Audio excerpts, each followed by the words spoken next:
다양한 가족 형태가 늘면서 이들을 체계적으로 관리하기 위한 센터가 문을 열었습니다. 가구별 수요 조사를 통해 맞춤형 지원에 나설 계획입니다. 충남대학교 의대 입학 정원을 늘리는 내용의 학칙 개정안이 가결됐습니다. 확정된 대입 모집 요강은 홈페이지에 게시할 계획입니다. 태안군 이원면 사창 당산 권역이 농산어촌 개발 대상지로 선정됐습니다. 대상지에는 감태사업 육성센터와 귀어귀촌 지원센터 등이 들어설 예정입니다. 서산의 한 원룸에서 40대 여성이 숨진 채 발견됐습니다. 경찰은 정확한 사망 원인을 조사하고 있습니다.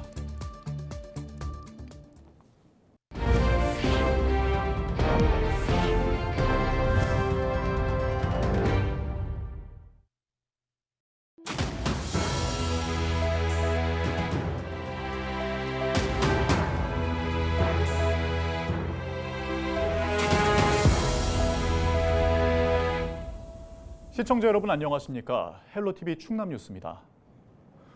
충청남도 가족센터가 내포 신도시에 문을 열었습니다. 그동안 다문화와 한부모 가족 등 다양한 형태의 가족이 늘면서 체계적인 지원이 어려웠는데요. 충남도가 전담부서를 만들어 맞춤 지원을 할 수 있는 기구를 만들었다고 합니다. 이미정 기자의 보도입니다. 지난해 충남 지역 1인 가구는 34만여 가구, 전체 가구 중 약 37%가 혼자 살고 있습니다. 여기에 외국인 주민 수는 전체 인구의 5.7%, 약 12만 명이 거주하고 있고 청소년 부모는 약 130가구에 달합니다. 1인 가구와 청소년 부모, 다문화 가정 등 다양한 형태의 가족이 늘어나면서 이들을 통합 지원할 수 있는 센터가 문을 열었습니다.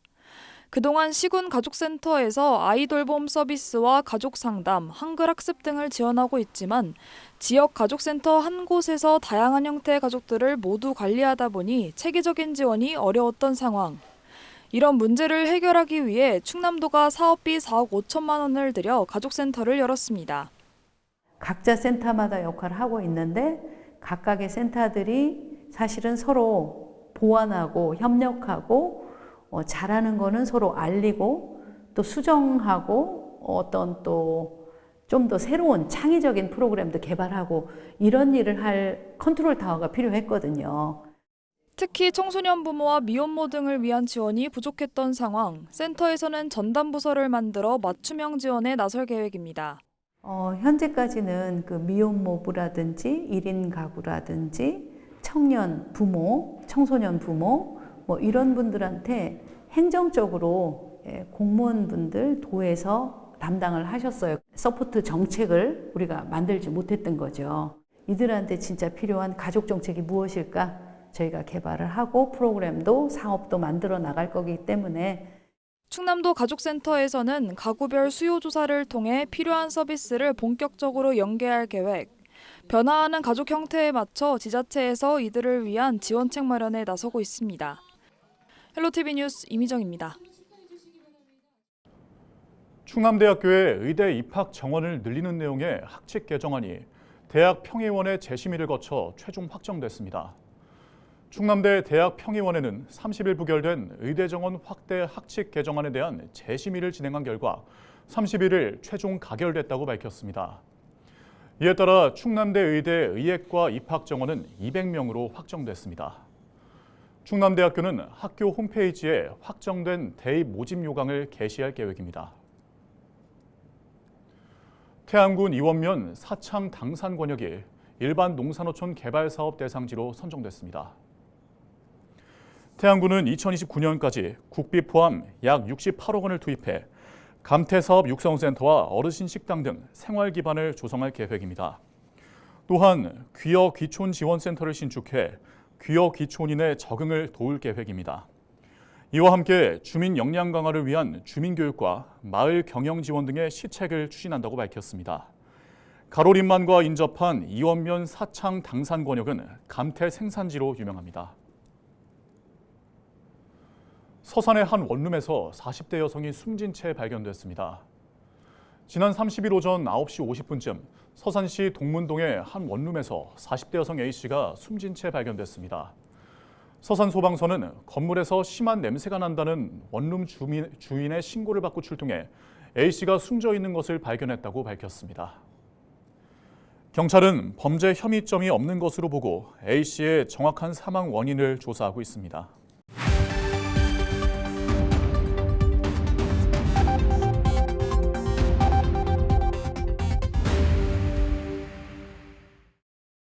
시청자 여러분 안녕하십니까? 여러분의 교통 안전을 책임지고 있는 충남경찰청 이혜인 경사입니다. 사고 현장이 담긴 블랙박스 영상을 통해 교통안전 수칙을 점검해보는 시간. 오늘의 첫 번째 영상부터 만나보겠습니다. 지난 4월 홍성의 한 도로를 주행 중인 블랙박스 차량의 후방 카메라 영상입니다. 불박 차량이 회전교차로에 진입하는데요. 1차로에서 진로 변경하려는 차에 운전석 측면부가 부딪히는 사고가 발생합니다. 회전교차로를 돌다 진출하는 경우 반드시 방향 지시등을 켜고 다른 회전 차량에 주의하면서 서행해야 합니다. 이어서 다음 영상 보겠습니다. 지난 4월 서천의 한 도로, 블랙박스 차량이 2차로를 주행 중인데요. 교차로 통과 직전 1차로에 있던 덤프트럭이 갑자기 진로 변경하며 방향을 틀면서 도로 구조물을 충격하는 비접촉 사고가 발생합니다. 영상에서와 같이 실선 구간에서 진로 변경을 하는 경우 진로 변경 위반이 됩니다. 또한 변경하려는 차로에 다른 차량이 진행 중이라면 절대로 무리하게 차선을 변경해서는 안 됩니다. 계속해서 다음 영상 보시죠. 신호 대기 중인 차량에 강한 충격이 발생합니다. 빠르게 달려오는 차량이 들이받는 사고 때문인데요. 운전의 기본 중의 기본이 전방 주시입니다. 순간의 방심에도 교통사고가 발생할 수 있다는 사실을 항상 인지하고 올바른 운전 습관을 갖도록 노력해야 합니다. 지금까지 블랙박스로 본 교통안전 이혜인 경사였습니다.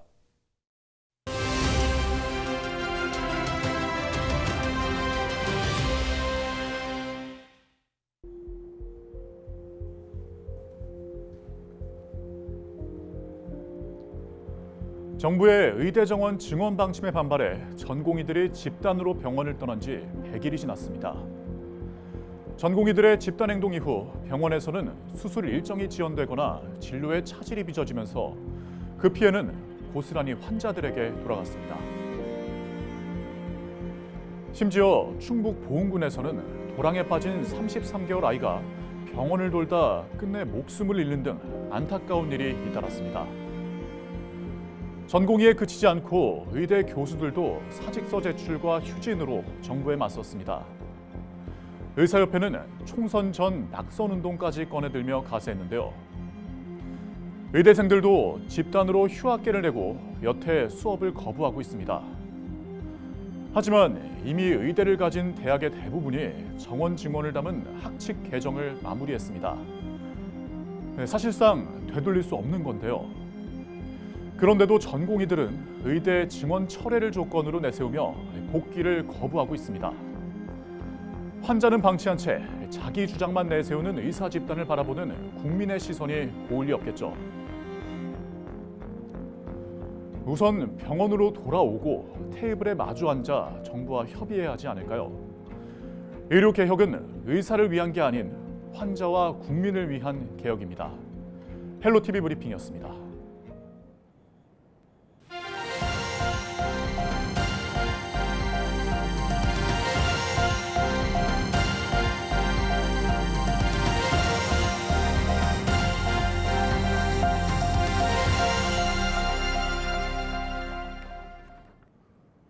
충남도가 최중증 발달장애인 24시간 돌봄 운영에 나섭니다.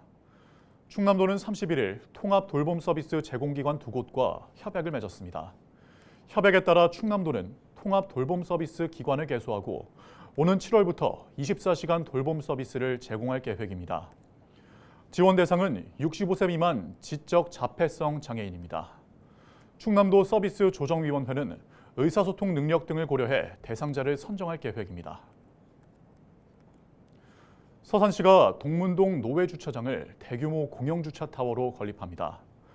공영주차타워는 지상 2층 규모로 세워지며 주차 공간 200여 면이 조성될 계획입니다. 서산시는 국도비를 포함해 약 140억 원을 들여 2025년 6월까지 준공을 완료할 계획입니다. 서산시는 이번 사업이 완료되면 원도심 일대의 주차난이 해소되고 지역경제 활성화에도 큰 도움이 될 것으로 전망했습니다. 태안군이 꽃게 산란장과 서식장 조성 사업을 본격적으로 추진합니다. 태안군은 30일 꽃게 산란, 서식장 조성 사업 착수 보고회를 열고 사업 추진 계획 보고와 의견 수렴 등을 진행했다고 밝혔습니다. 해당 사업은 오는 2026년까지 남면에서 근흥면에 이르는 해역에 총 50억 원을 들여 꽃게 산란 서식장을 조성하는 사업입니다. 군은 지난 2022년 산란 서식장 조성 사업 공모에 선정돼 국비 25억 원을 확보한 바 있습니다. 이완섭 서산시장이 신용카드 포인트를 활용한 고향사랑 기부제 방식을 제안했습니다. 31일 보령 머드 테마파크에서 열린 충남시장 군수협의회 정기회의에서 이 시장은 신용카드 이용이 보편화돼 있고 포인트 결제 방법도 쉬워지면서 포인트를 이용한 기부가 가능하다고 밝혔습니다. 그러면서 고향사랑 기부제에도 포인트를 활용할 수 있게 된다면 기부자들은 소멸하는 포인트로 답례품을 받는 효과를 기대할 수 있다고 전했습니다. 예산군이 대상포진 무료 예방접종을 실시합니다. 접종 대상은 대상포진 접종 이력이 없는 60세 이상 예산지역 주민입니다. 접종 희망자는 신분증을 지참해 지역 병의원 33곳과 군 보건소를 방문하면 됩니다. 대상포진은 수두 대상포진 바이러스 감염 이후 몸에 잠복했다가 면역력이 저하될 때 수포성 발진 등의 증상을 일으키는 질병입니다. 홍성군이 식중독 예방을 위해 식품 적객업소 위생점검에 나섰습니다. 홍성군은 지난 5월 16일부터 8일 동안 편의점과 반찬가게, 배달 음식점 등을 대상으로 점검했다고 밝혔습니다. 주요 점검 사항은 냉장 온도 준수 여부와 소비기한 경과 제품 사용 여부, 위생 상태 등입니다. 홍성군은 식중독 발생을 사전에 차단하고 안전한 식품이 유통되는 환경을 조성하겠다고 밝혔습니다. 예산군이 예산형 청년 일자리 사업 참여자를 모집합니다. 해당 사업은 청년에게 지역 공공 일자리를 제공하고 취업을 연계하는 사업으로 예산군은 매년 약 46명의 청년에게 일자리를 제공하고 있습니다. 신청 대상은 예산군에 거주 중인 미취업 청년으로 대상자로 선정되면 7월부터 4개월간 예산 군청 경제과와 보건소 등에서 근무하게 됩니다.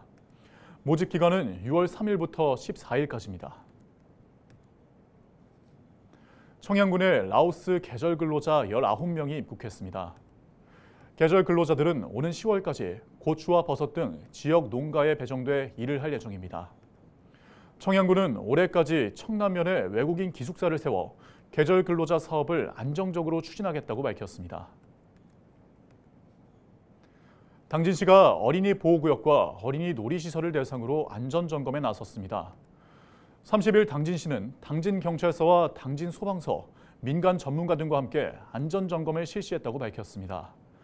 당진시는 어린이 보호구역의 울타리와 표지판 설치 여부 등을 중점적으로 살피고 휴게시설의 안전 상태를 확인했다고 밝혔습니다. 당진시는 안전점검을 통해 어린이 안전사고가 발생하지 않도록 최선을 다하겠다고 덧붙였습니다.